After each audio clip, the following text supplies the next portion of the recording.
Hello guys, this is Gigi with Allied Roofing and Sheet Metal Unlimited, and these are 12 tips on how to pick a contractor. Verify their credentials and state license. Verify how long they've been in business. Verify their portfolio and how long they've been doing the work that you're planning to do with them. Check their online presence, their reviews, their about page, and what people say about them. Visit their office, how is their company like, and who will be handling your project. Ask the supplier and your building department if they know the roofer that you will be possibly hiring to do your project. Do they have logistics in place?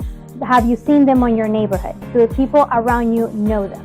Gauge their communication. Do they have a live answering service? Do they answer your questions on time? Did they return the estimate on time? Are they giving you a written estimate? Is it comprehensive?